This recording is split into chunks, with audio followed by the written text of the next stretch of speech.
하나님이 에덴 동산의 첫 번째 가정을 만드신 이후에 성경에는 수많은 가정들이 기록되어 있는 것을 볼 수가 있습니다.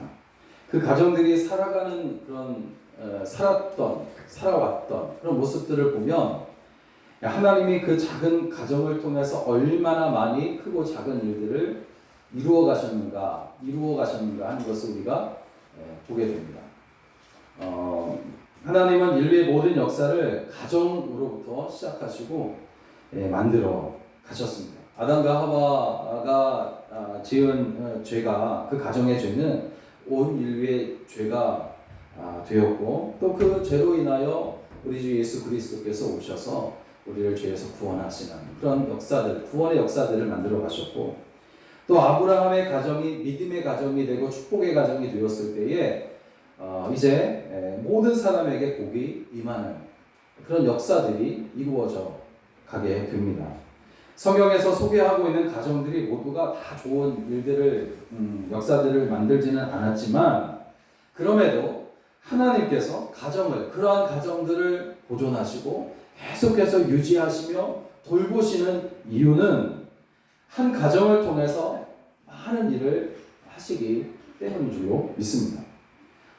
특별히 신약성경은 하나님이 특별히 기뻐하시는 모범적인 한 가정을 우리에게 소개하고 있어요. 가정에 다니면 꼭 한 번쯤은 들을 수 있는 이 고넬료의 가정에 대한 말씀인데, 오늘 이 고넬료의 가정을 통해서 우리가 함께 은혜를 나누려고 합니다. 결론부터 말씀드리면, 이 가정, 고넬료의 가정은 성령의 돌보심으로 인해서 이제 이방인에게 복음이 전해지게 되는 하나님의 역사의 중심에 있는 가정이 바로 이 고넬료 가정이었던 것을 볼 수가 있어요. 사도행전 2장을 보면 마가의 다락방에 모인 무리들이 마음을 같이하여 기도할 때 그곳에 성령이 각 사람의 머리 위에 임하는 것을 볼 수가 있습니다. 또 사도행전 8장을 보게 되면 성령의 이런 임재하심이 확장이 되어가고 있는데, 마가의 다락방에 임한 성령이 사마리아 성 안에 있는 모든 사람들에게 임하는 것을 볼 수가 있어요. 그건 놀라운 일이 아닐 수가 없습니다. 그리고 사도행전 10장에서는 에베소 교회에 성령이 임했다, 그렇게 이야기를 하고 있어요. 그리고 오늘 본문 10장에서는 고넬료라 하는 사람의 가정에 성령이 임한 일을 기록하고 있는데, 이렇듯 성령의 임재하심은 개인뿐만이 아니라 가정과 교회와 지역에 임한다라는 것을 알 수가 있어요. 그리고 성령이 임하는 곳마다 하나님이 일하시는 증거가 나타나고 하늘의 복이 거기에 임하게 됩니다. 그러므로 특별히 성령이 한 가정에 임해서 그 가정을 돌보신다라는 것은 하나님께서 그 가정을 사랑하신다, 하나님께서 그 가정을 기뻐하신다, 이런 말입니다. 은혜 위에 은혜라는 말이 있는데 바로 이런 말일 거예요. 성령의 돌보심을 받는 가정이 바로 은혜 위에 은혜가 있는 가정인 줄로 믿습니다. 오늘 여러분의 가정이 다 이러한 성령의 돌보심을 받아 은혜 위에 은혜를 받으며 살아가는 그런 가정 다 되시기를 주의 이름으로 축복합니다. 그렇다면 성령의 돌보심을 받고 있는 가정이라는 것을 우리는 무엇으로 알 수 있을까? 어떻게 알 수 있을까? 저 가정이 지금 성령께서 돌보시고 있다라는 사실을 우리가 어떻게 알 수 있을까 하는 것입니다. 여러분, 땅에 심은 씨앗, 우리가 보이지 못합니다. 우리의 눈으로 볼 수 없어요. 그러나 그 땅에 심은 씨앗이 어떠한 것인지 알 수 있는 길은 자란 나무를 보면 알 수 있단 말이에요. 그리고 그 나무에서 열리는 열매를 보면서 우리가 알 수 있듯이 믿음도 마찬가지이고 성령의 돌보심을 받고 있는 가정도 마찬가지예요. 우리가 겉으로 볼 때에는 저 가정이 지금 성령의 돌보심을 받고 있는가라는 그런 생각, 그런 것을 볼 수가 없단 말이에요. 그러나 그 가정 가운데서 나타나는 그런 현상들을 보면서 저 가정이 지금 성령의 돌보심을 받고 있구나 라는 사실을 우리가 알 수가 있다는 거죠. 믿음도 마찬가지입니다. 믿음도 저 사람이 믿음이 있는지 없는지 우리는 알 수 없어요. 그러나 그 사람이 믿음으로 인해서 행하는 모든 일들을 통해서 저 사람 믿음이 있구나, 그것을 우리가 또 알 수 있거든요. 마찬가지 성령도 마찬가지. 성령의 돌보심을 받는 가정은 이 가운데 어떤 가정은 어떤 가정인가, 어떻게 우리가 알 수 있는가 하는 것입니다. 첫째는 하나님을 경외한다는 거죠. 하나님을 경외하는 거예요. 경외한다는 것은 뭐 여러 가지 많은 것으로 설명을 할 수 있겠지만 간단히 말하면 하나님을 정말 우리가 두려운 마음으로 섬기며 그의 뜻을 따라 살아가는 것, 그것이 바로 경외하는 거예요. 고넬료는 우상을 섬기던 이방인이었었지만 어떠한 계기로 인해서 그가 하나님을 경외하는 사람이 되었던 것 같아요. 그래서 그와 그의 가정은 아직 그 가정에는 복음이 들어가지 않았죠. 베드로가 아직 오지 않았단 말이에요. 그래서 아직 복음이 들어가지는 않았지만 그러나 신실한 유대인들처럼 기도하고 백성을 많이 구제하는 하나님의 선한 일을 기쁨으로 여기는 그런 가정이었다는 거죠. 그는 다른 유대인들처럼 어렸을 때부터 태어나 보니까 이 가정이 하나님을 섬기는 가정, 그런 가정이 아니었단 말이에요. 이방인의 가정이에요. 그들은 그 가정, 지금 고넬료의 가정은 이방인을 이방 우상을 섬기던 그런 가정 속에서 자라났던 그런 사람이 바로 이 고넬료란 말이에요. 그런데 그가 어떤 사람은 이런 말을, 그가 이제 하나님을 믿는 신앙을 갖게 된 이유는 그의 아내, 그가 이제 고넬료가 유대로 이제 이사를 오게 돼서 거기서 살면서 유대인의 아내를 맞이하게 되고 그 유대인 신실한 그 아내가 마침 신실한 유대인이었으며 그로 인해서 아내로 인해서 하나님을 경외하는 사람이 되었다, 그렇게 말하기도 합니다. 여튼 어떤 경로로 우상을 섬기는 이방인에서 하나님을 경외하는 사람이 되었는지를 우리가 알 수는 없지만 그가 외식하는 바리새인들이나 또 서기관들과 같지 않고 오직 하나님을 경외하는 사람이었다라는 것은 분명해 보입니다. 어느 날 제 9시가 되었을 때에 있었던 일이에요. 사도행전 3장을 보면 베드로와 요한이 이제 제 9시가 되어서 기도하려고 성전에 올라갔다 했는데 바로 이 9시는 유대인들이 기도로 정해진 기도 시간이었다는 것을 알 수 있습니다. 고넬료도 마찬가지였어요. 그는 유대인이 아니었지만 유대인들처럼 9시에 기도를 올려드리고 기도 중에 또 환상까지 보게 됩니다. 그 환상의 내용은 하나님께서 보내신 천사의 지시에 따라서 저 욥바라는 곳에 가가지고 거기에 있는 베드로를 초청해라, 너희 집으로 초청해라 하는 그런 환상을 그가 보게 되는 겁니다. 이것을 빌어볼 때에 고넬료는 이방인이면서도 유대인의 관습에 따라 정해진 시간에 하나님께 기도를 올렸던 그런 사람이었고, 기도할 때에 환상을 볼 만큼 하나님의 천사가 그에게 나타나 이야기할 만큼 깊은 기도를 그가 했다는 것, 그리고 하나님의 말씀에 순종하며 살았던 사람이었음을 우리가 알 수가 있습니다. 그래서 이러한 모습을 볼 때에 그가 아직 복음을 받아들이지는 않았지만 성령께서 그와 그 가정을 돌보시고 있다라는 증거가 바로 여기 있다는 거죠. 뿐만 아니라 그가 한 가정의 평범한 가장으로서 가정 속에 군림한 것이 아니라 믿음의 본이 되는 사람이었다는 겁니다.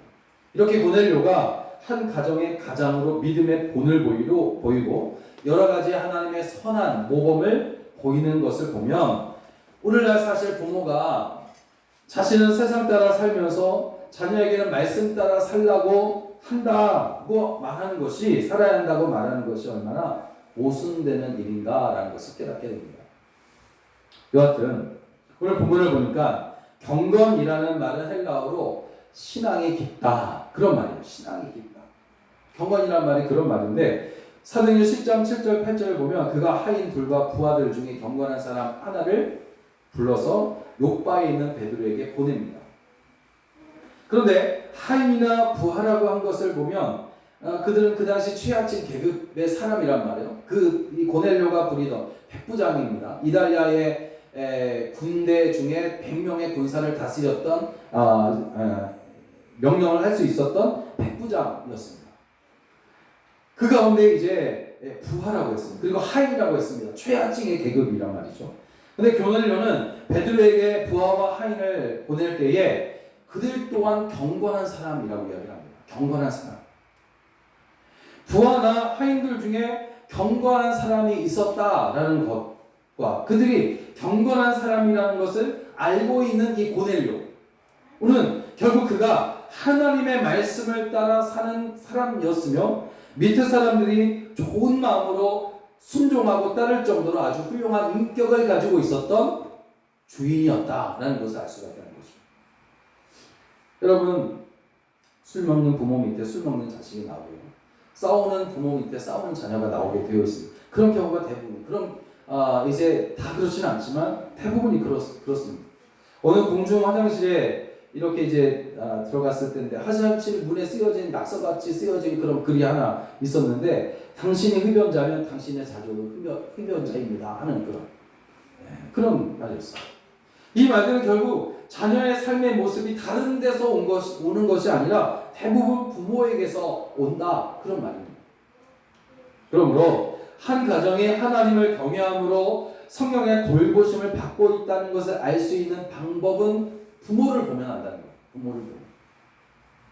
한때 망난이라 불렸던 어거스틴, 성인이었죠. 이 어거스틴이 아니라 그 아들 뒤에서 그 아들이 다시금 주께로 돌아올 수 있도록 날마다 엎드려 눈물로 기도했던 그 어머니 모니카를 보면 성령께서 지금 이 어거스틴이 망나니 같은 삶을 살고 있을지라도 성령께서 그 가정을 돌보시고 있었다는 것을 알 수가 있어요. 또 아들을 위해 매일 성전에 올라가 눈물을 흘리며 기도했던 사무엘의 어머니 한나와, 또 11명의 자녀를 신앙의 교실에서 키운 감리교의 웨슬리의 어머니 수산나 웨슬리를 볼 때에 과연 성령께서 이 가정들을 돌보시고 있었다라는 사실을 우리가 보게 됩니다. 고넬료의 온 가정이 하나님을 경외하고 또 하나님을 섬겼다, 잘 섬겼다라는 것은 고넬료 자신이 하나님께서 원하시고 또 기뻐하시는 삶을 살려고 애썼다는 것인데, 그렇게 애쓸 수 있었던 것은 성령께서 그를 돌보셨다는 증거입니다. 이렇게 하나님을 경외하는 고넬료의 가정, 바로 성령의 돌보심을 받는 가정이라는 거죠. 하나님을 경외하는 가정과 교회 되게 해달라고 여러분 기도하십시오. 그래서 여러분 성령께서 돌보시고 있다는 증거들을 여러분 많이 갖게 되시기를 주의 이름으로 축원합니다. 두 번째로 성령의 돌보심을 받는 가정은 어떤 가정이냐, 어떻게 알 수 있느냐, 바로 바른 신앙을 물려주는 가정. 자녀들에게 바른 신앙을 물려주려고 하는 그것을 위해서 기도하고 애쓰는 가정을 볼 때 저 가정이 지금 성령이 돌보시는 가정이구나 하는 것을 우리가 알 수 있다는 겁니다.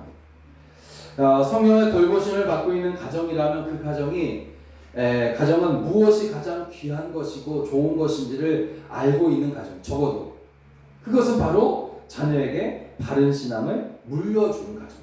이게 바로 그렇다는 거죠. 고넬료가 경건하여 항상 기도하며 하나님을 경외하고 백성을 구제할 때, 또 경건한 부하를 요바에 있는 베드로를 보내어 초청할 때, 그렇게 해서 초대되어 온 베드로를 환영하고, 그리고 그들이 한 마음으로 베드로가 전하는 그 복음을, 그 말씀을 사모하여 들을 때, 우리가 주목할 점은 뭐냐면 언제나 가족이 다 함께 했다는 것입니다. 가족이 다 함께 했다는 거예요. 자녀들이 부모에게 순종하지 않고 부모는 자녀들을 존중하지 않는다면 이런 일은 벌어지지 않아요. 그러니까 고넬료만 바르고 착한 신앙을 가지고 있었던 것이 아니라 그의 자녀들도, 그의 가족들도 다 부모의 신앙을 물려받아 바른 신앙으로 성장하고 있었다는 사실을 우리가 알게 되는 겁니다. 그렇다면 우리는 어떠냐 이거죠. 마태복음 12장을 보면 나무도 좋고 열매도 좋다 하든지, 나무도 좋지 않고 열매도 좋지 않다 하든지 하라, 그렇게 말씀을 하시는데, 오늘 자녀들의 신앙이 좋은지 나쁜지는 사실 부모의 신앙이 어떠한지를 보면 알 수가 있습니다. 전에도 한번 들려드렸던 이야기인데, 어느 중학생이 쓴 짧은 글입니다. 나는 교회에서 예배를 마치고 돌아오는 차 안에서의 시간이 가장 괴롭다. 우리 엄마 아빠는 왜 교회를 욕하고 교인들을 욕할까?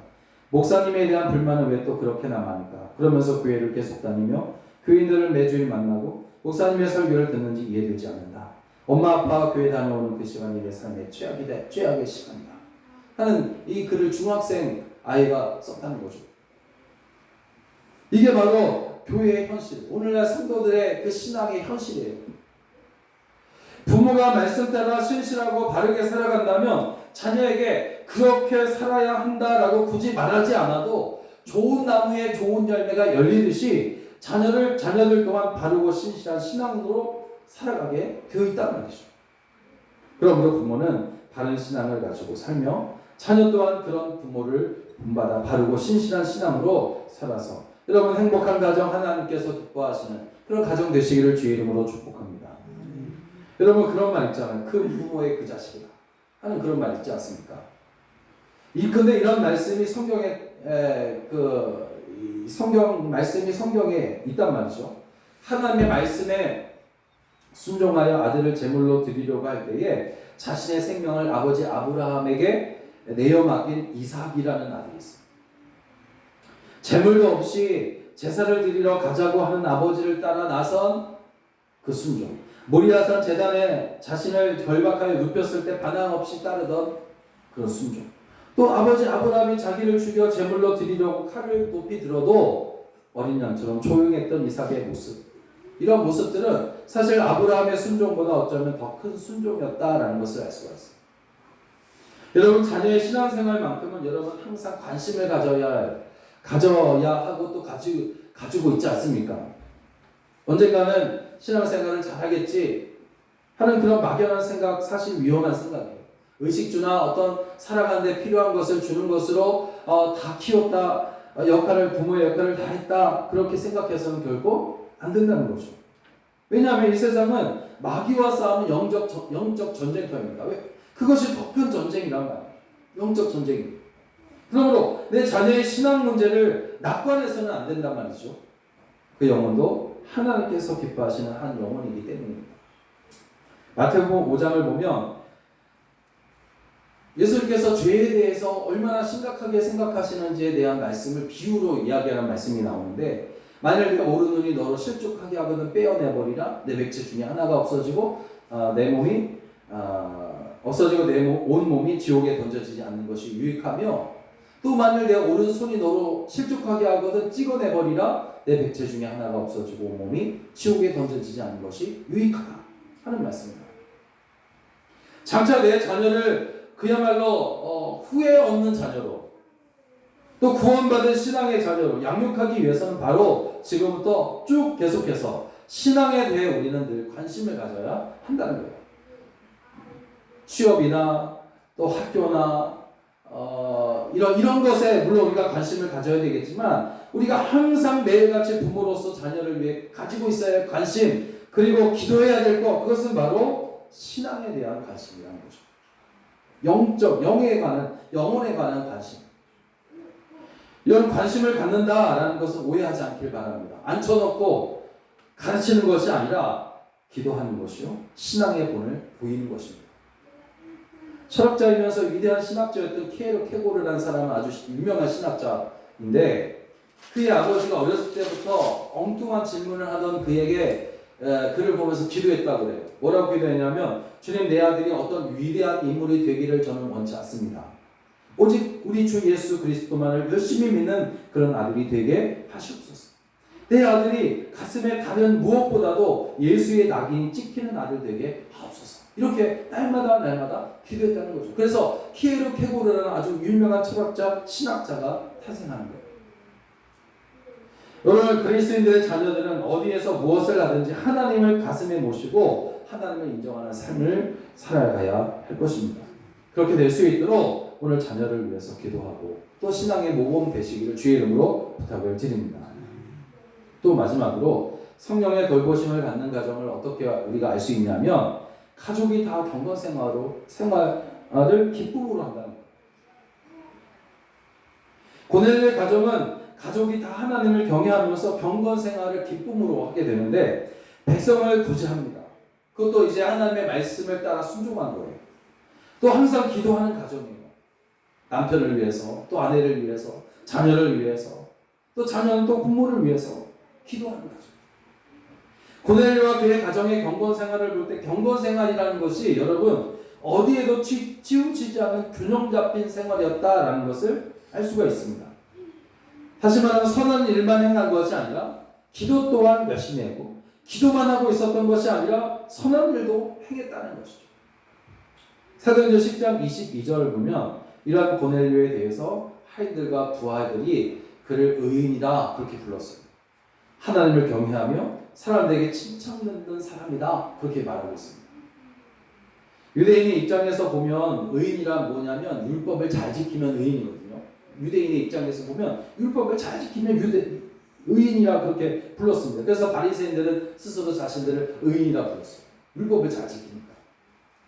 그러므로 그가 이방인이었음에도 불구하고 유대인들에게까지 의인이라 이렇게 불렸던 것은 그가 하나님의 율법을 잘 지키는 사람이었을 뿐 아니라 경건한 사람이었다는 것을 말해줍니다. 더군다나 22절을 보니까 그가 거룩한 천사의 지시를 받았다라고 한 것을 보면 그의 영이 하나님께 속해 있었다라는 사실도 우리가 알 수가 있어요. 성령의 돌보심을 받고 있었다는 거죠. 한 집안의 가정인 고넬료가 이렇게 하나님과 사람들 앞에서 존경을 받는 사람이 되니까 그의 가정 또한 저절로 칭찬을 듣는 가정이 될 수밖에 없습니다. 오늘 여러분 그리스도인의 가정이라면 그리스도 안에서 다 함께 기도하며 선한 일을 행하는 가정이 되어서 온 집안뿐 아니라 이웃에게까지도 모범되는 그런 가정 이루어가야 할 줄로 믿습니다. 이렇게 여러분 고넬료가 하나님과 사람들에게 더욱 돋보인 이유는 그와 그의 가정이 다 경건 생활을 기쁨으로 했기 때문입니다. 이것이 성령께서 그 가정을 돌보시고 있다는 증거입니다. 그럼 오늘 우리가 우리의 가정들이 다 기도하고 있다면 아내는 남편을 위해서 또 혹은 남편이 아내를 위해서 자녀를 위해서 그렇게 기도하고 있다면 그리고 주님 앞에 나와 예배하며 선한 일을 하고 있다면 그 가정은 분명 성령께서 돌보시고 있다는 증거입니다. 여러분 성령의 돌보심을 받는 가정은 무엇인가 좀 달라야 되지 않겠냐 이 말이죠. 성령께서 돌보시는 가정의 특징이 있다면 그것이 뭐라고 했습니까? 경건생활. 주의 선한 일과 영적인 생활이 균형을 이루는 것. 어느 한쪽으로만 치우쳐 있지 않다는 거죠. 기도 없이 선한 일만 하게 되면 금방 지치고요. 또 선한 일은 하지 않고 기도만 하고 있으면 다 헛된 것이 되고 말아요. 그렇기 때문에 성령의 돌보심을 받는 가정은 주의 선한 일을 하게 기도하며 예배드리며 그 일을 기쁨으로 행합니다. 여러분의 가정이 바로 이러한 가정 되시기를 주의 이름으로 축원합니다. 사랑하는 여러분, 우리 교회의 모든 가정이 이렇게 하나님께서 기뻐하시는 가정이 되기를 원합니다. 그러기 위해서는 성령의 돌보심을 받는 가정이 되어야 돼요. 성령의 돌보심을 받는 가정을 어떻게 알아볼 수 있을까요? 바로 하나님을 경외하는 가정이요. 다른 무엇보다 먼저 신앙을 자손에게 물려주는 가정이요. 가족이 다 경건생활을 기쁨으로 합니다. 이렇게 성령의 돌보심을 받고 있다는 증거들을 가진 가정이 다 돼서 하나님께는 영광이 되고 사는 동안에는 기쁨으로 가득한 여러분 가정 다 되시길 주의 이름으로 간절히 축원합니다. 기도하겠습니다. 하나님 아버지 은혜를 감사합니다. 아버지 우리 성포동교회 모든 성도들의 가정이 다 성령께서 돌보시고 있는 가정인 줄로 믿습니다. 아버지 가정마다 하나님을 경외하고